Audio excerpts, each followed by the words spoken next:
Hey everybody, we're gonna hang out today, okay? We're gonna hang out in the kitchen. Hang on. We are gonna hang out in the kitchen and make some things from scratch, and I'm so excited to share with you what I get into. Alright, me and my cute little helper over there are processing this mega brick of cheese. I think it was 5 pounds. Just putting it through my food processor and breaking it down. And then I'm gonna flash freeze it and then use it as we need it. Alright, real quick, I have the Cheez-It dough. I did half.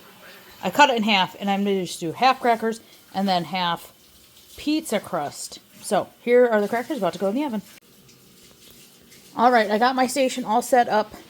I have my cowboy boot English muffins already cut in half. I got some green pepper, some onion, some pepperoni, some shredded cheese. I did kind of turn it into crumbles. And then I'm using also all that homemade mozzarella.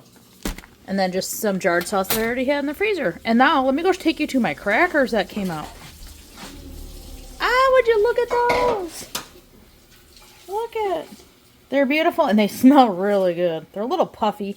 I probably could have rolled them out thinner, but that's alright. Alright, all homemade mozzarella. Most of them have green pepper, onion, and pepperoni.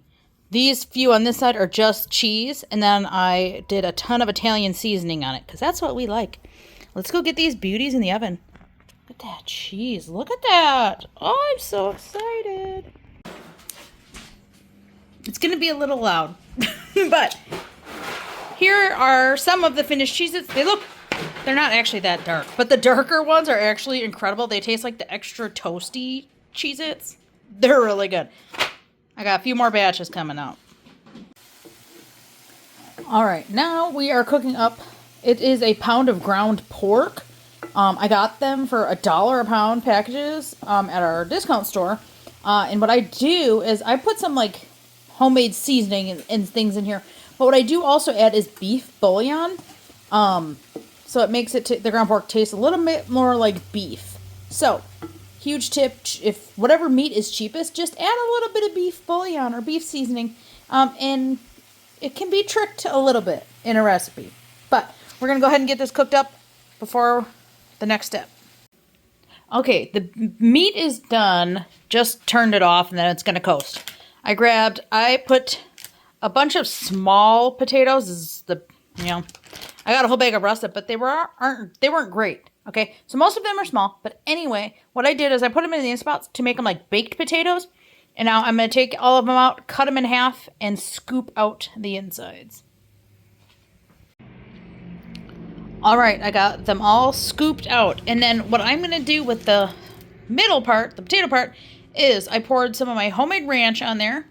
I have a little bit of homemade mozzarella, and like these little few squares of Colby Jack. I'm going to chop those up. We're going to mix this all together and then add a little bit of homemade seasoning as well. And do like a chunky, really cheesy mashed potato to go on top. Now, with the meat, I added just a sprinkling of my homemade cream of soup mix and a little bit of broth. Just so it's a little bit soupy. Because the inspiration was like a shepherd's pie loaded potato. I don't even know if I told you that's what we're making. But anyway, so it's like a little saucy. We're going to go ahead, take them over here. I greased the bottom of this and kind of smeared the potatoes around on it. Okay, we're going to load each of these, trying to reach over and do it, with the meat mixture. And then we're going to put the potato mixture on top of this. And hopefully it's delicious. Alright, a little sprinkle of the cheese I shredded up this morning. And then, fully loaded, we're going to go ahead and put it in the oven for like probably a half hour, I'm guessing. Alright, here they are out of the oven. Shiny and delicious.